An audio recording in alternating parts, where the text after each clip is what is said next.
Okay, it's Sunday afternoon. Yesterday I tried to crank it up a few more times. She did start after a serious amount of cranking, but she wouldn't hold idle, and she would only stay on running above 1500 RPMs. So I ended up trying to pull the plugs last night just to kind of see what's going on. It's completely black, so she's running really rich. So I'm gonna go ahead and contact the tuner and see if he can give me a base map and use that and run with it and see whether or not she's gonna hold. Okay, it is Saturday morning, June 17. Just a quick update on the STI. I'm just gonna spend today swapping batteries. I haven't bought a battery for the STI yet, so I'm gonna pull it out of the Evo again because I need to unmarry the version 2 carb access port because I just sold it. I'm now looking to see whether or not I'm gonna go V3 and find a tuner that still hasn't updated their access tuner so that she can get tuned, or just go Haltech. But Haltech is like $2,500 versus a new or a used V3 for between I think 400 to 500 brand new and 700. I mean 400 to 500 used and 700 new. So I've spent so much on this car, and I need to get the GTR going. I've got about maybe half the money saved up for the big turbo kit for the GTR. So if I can get anywhere near being able to save the full price on the turbo kit, providing that is the only issue with the GTR, I can get both cars running this season, which would be awesome. And then I just got to deal with getting the clutch for the Supra and getting the heads built and get up to 750, 800-ish. I'll be good. And then I'll work on the FD next. And I'm not sure if you guys, if I've mentioned it, but Chris, you guys have seen him on this channel, got into a bit of an accident and totaled his FD. So I already talked to him about it, and not to be a vulture or anything, but I may be picking off parts that I may be able to use off of his FD because he's looking to buy it back and put it on the CYM. It's going to be long and a drawn out project because I don't have that kind of funding. So, but anyway, all right. Well, that's just the update. I'll go ahead and unmarry the V2 and send it off to the new owner. All right. Let's see if I can remember how to do this.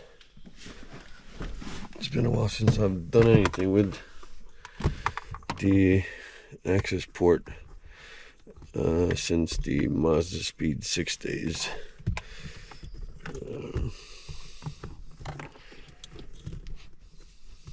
Should be fairly simple just to unmarry this thing. Get that connected. Put this on.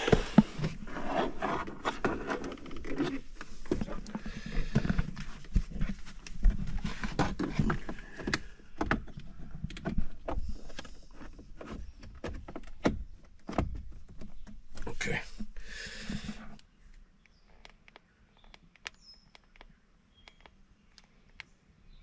Uninstall. Restore the factory data. Do you want to proceed? Okay. Verify that ignition is on the on position. All right, let me just make sure that doesn't disconnect.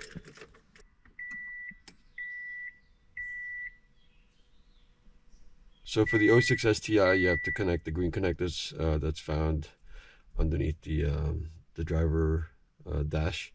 I'll show you where it's at. That green connector right there. You have to connect those two together for the uninstall or unmarrying the Cobb V2. I downloaded my maps that was on this just in case. Okay, so that completed. So now I got to disconnect the green connectors.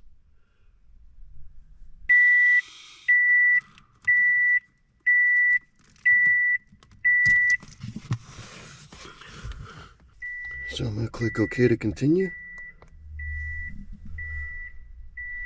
And it's now uninstalled.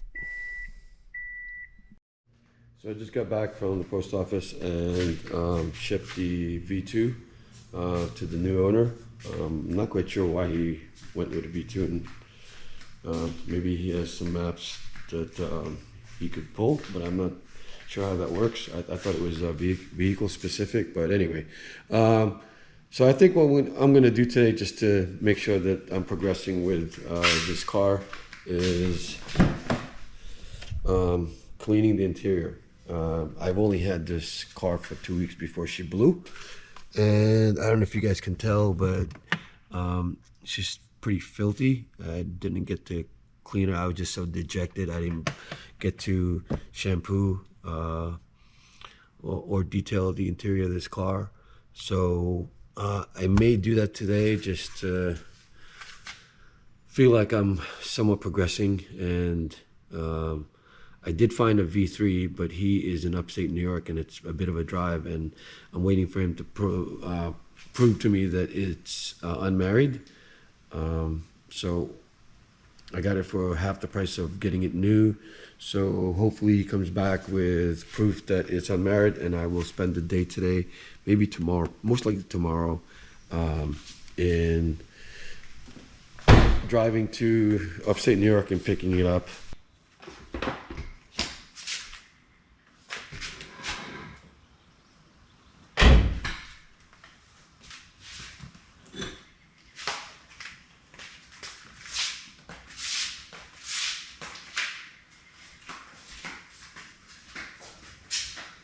So that was a lot harder than I thought. I'm just getting older.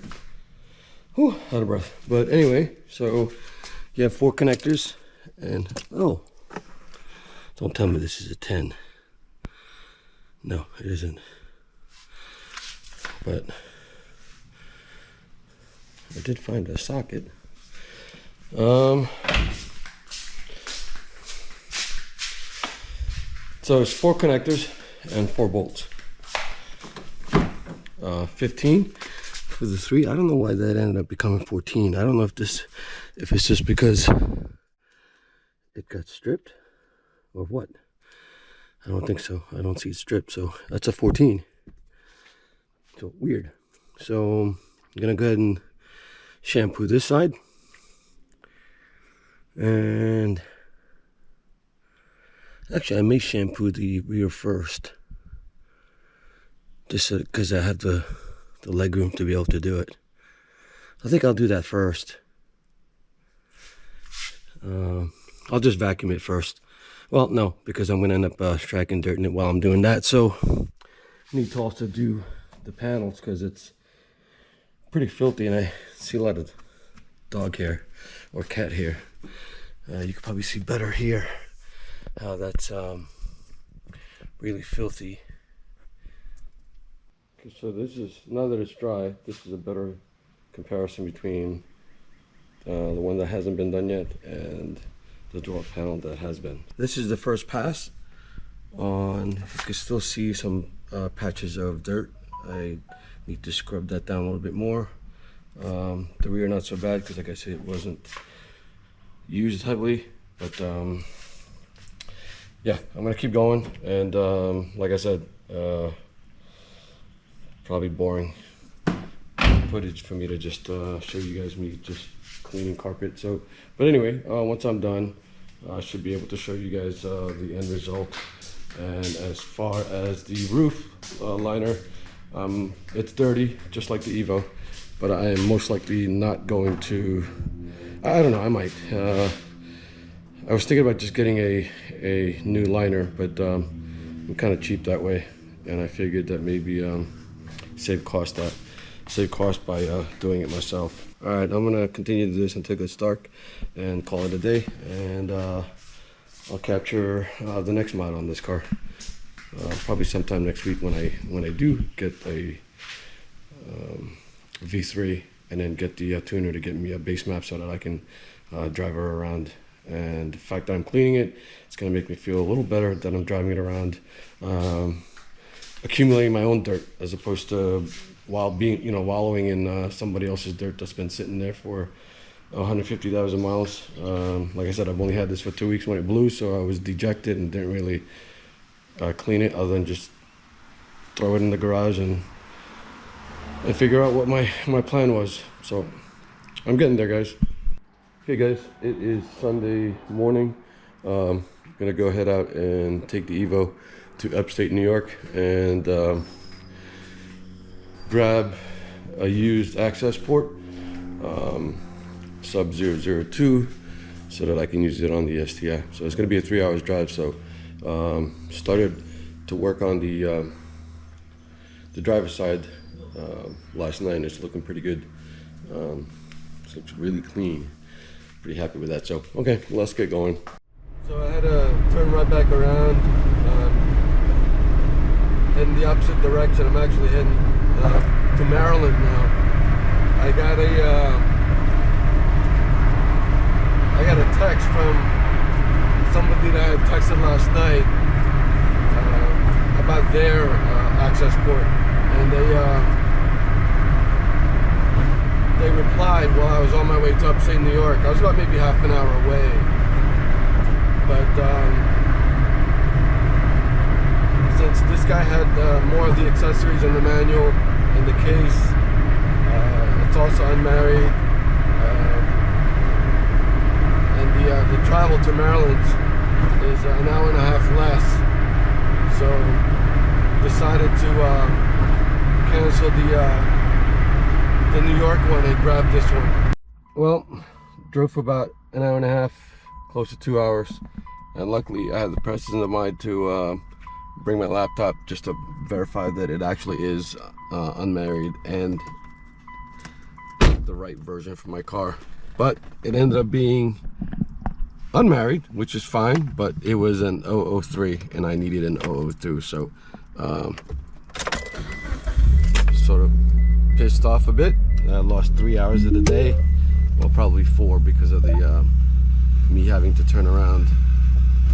So I'm not going to be able to grab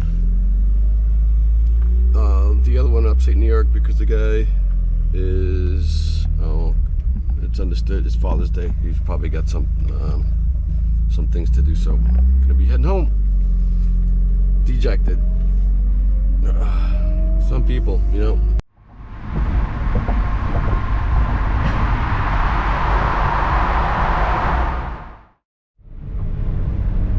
Okay, round 3, I guess. Heading out to somebody a bit more local. He's about half an hour or 40 minutes away. He has a 002 unmarried available, so I'm heading out there now to come and grab it, to go and grab it. So hopefully this one checks out. Brought the laptop and going to check it, make sure that everything's hunky-dory. Okay, I got the access port. It checks out. It's 002 and it's unmarried. It did not come with the case. The guy was nice enough to go back home and look for the case and see if he can find it.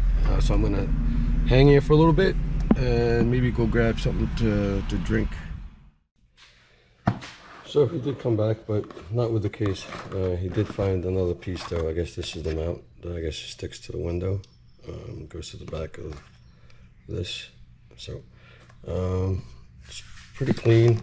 I don't think he's done anything to it other than just load up the map to his car and just put it away.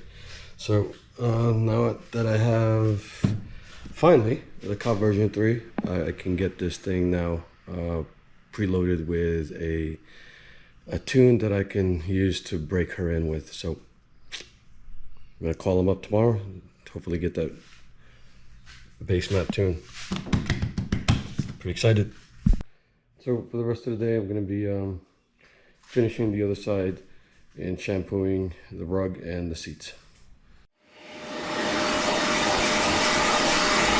That's a lot of dirt.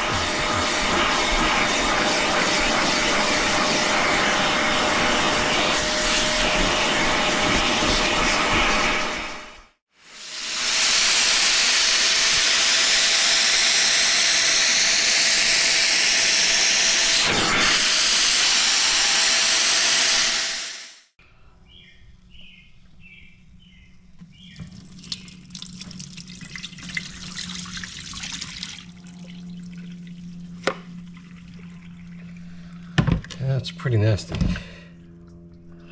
Okay, I'm just down to the passenger seat, and the passenger carpet is probably bad lighting. You guys can't see. Let's see if I can. But see the difference between. This is going to be the before. I just kind of want to show you. It's probably not a good comparison, but that's the after. See how much blue comes out. And hopefully next I can marry that access port with a pre-tune or a base map. And then I can get her started, get her idling properly, and putting some mileage on it. So fingers crossed.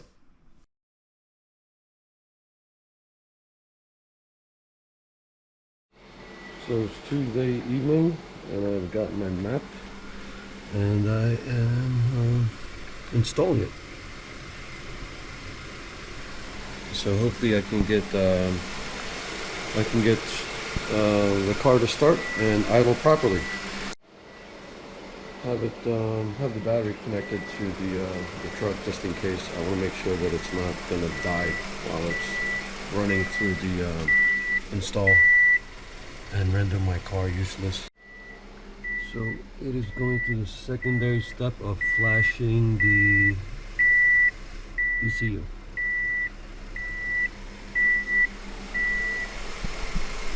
Oh, and by the way, you gotta reconnect that green plug that's located right by here. So it's a few hours later, tried cranking her, she just won't start.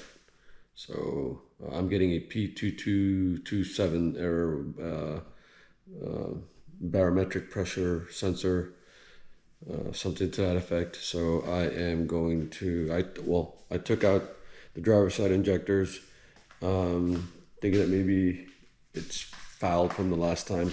And as you guys can see, it's, when I first try to start it, it's really rich. So if I could smell gas all over it. So I went real quickly to clean it with brake clean, and I'm gonna do all four tonight, and let's see if I can start it tomorrow. But even if that doesn't work, at least I know that the injectors are clean and not as fouled as we're seeing it right now. But I honestly think it has something to do with maybe the tune is set up for a map sensor, but not for speed density. So that's how she looks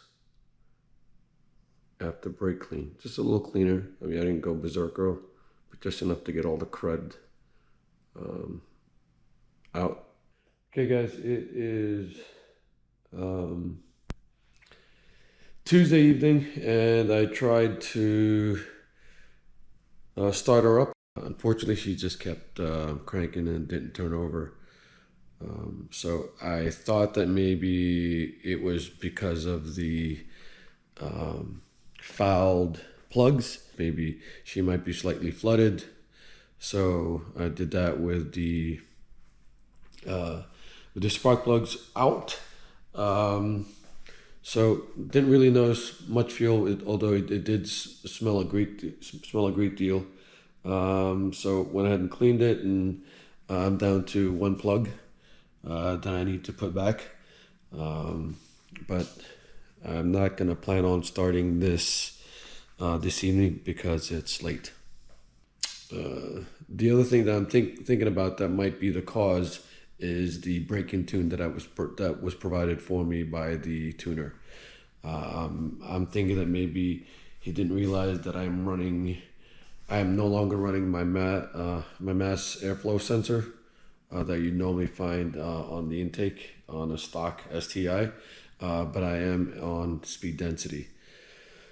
So maybe that's what he sent me, because I am getting P2227 error code, and that relates to the atmospheric barometric pressure sensor that you'd normally find here, and it's part of the secondary air pump, which the previous owner had deleted. There's a possibility here, well, since that is the error code that's being thrown and I don't have it, the map that I might have received did not compensate for that being missing.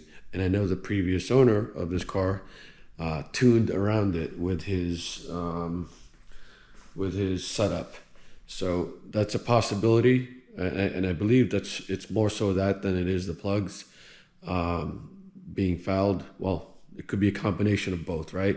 So I think at this point I went ahead and emailed the tuner just to make sure that he didn't send me a map that didn't compensate for that being gone, and that he may have given me a map that is for someone still retaining their mass airflow sensor. So and the difference between the two, because I'm using speed density, I'm no longer using the MAF. Although I could go hybrid, and I may do that. See, the thing is, for speed density, you have it's not as dynamic as the mass airflow sensor. Mass airflow sensor calculates the air coming in, and uses that as opposed to predetermined values within a table for speed density. And so the fact that I'm going to be taking this car, it's not just going to be local. I plan on driving this cross country like I have been with some of the other cars, like the FD and a little bit of the NSX. But I'm talking cross country in the sense where I've already done DFD maybe 3 times from West Coast to East Coast, and as the altitude changes, so there's it correlates to the pressure. So the fact that the mass airflow sensor is dynamic, that it can calculate that, whereas speed density, if I'm tuning around it and I'm not running the atmospheric barometric pressure sensor, it could spell trouble for me in that it doesn't compensate for the difference in altitude and the difference in pressure. So that's how I understand it. This is fairly new technology to me, but I kind of got the gist of it. So as much as I would like to take her, cross country, I'd have to go hybrid and make sure that I run a mass airflow sensor, or have different maps, I would guess, for different areas of the country. But maybe. But anyway, hopefully tomorrow I can get a new map, and hopefully, it's as easy as that. So it's Thursday night. You guys are probably wondering why the bumper is out. It's because I just had a sneaky suspicion that I'm hoping this is not the case. Oh, actually, I'm hoping it is the case, and I find it, that I may have just accidentally kept a rag in one of the intercooler pipes, and that could be the reason why there's a difficulty in getting her started or keeping her idle. I did get a secondary map to try to see if I can compensate for the the speed density and how it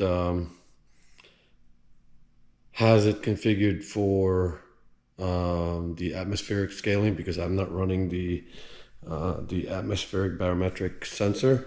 So that second map was supposed to cover that. And when I did run it, she just kept cranking like before. The only difference is that it didn't. They were able to remove that P2227 error, which is that sensor, and so it no longer registers that. It's actually error code free while I was trying to crank it. So I kind of dug a little deeper to see what it might be, that I might have forgotten something, and I did forget, because it's one of those things where it's hard to kind of tell. But I thought I had the stock bar map sensor that I'm going to be using for a while, because I wasn't planning on running for break-in higher than stock boost. So I was going to go with an AEM 3.5 or 4 bar map sensor, but this is actually an Omni 4 bar map sensor. So I gave them that information. Hopefully that just might be it. And so I'm kind of waiting for them to. I went throughout today, excuse me, checking my email. I didn't get anything from them as far as a break-in map with the new change of having that Omni 4 bar map sensor. So hopefully they get it to me tomorrow, and hopefully maybe I find something here that might help my cause and get this thing started and get some mileage on her this weekend. So anyway, that's a quick update. I'm just gonna go run through the piping just to make sure that I didn't leave a rag in there.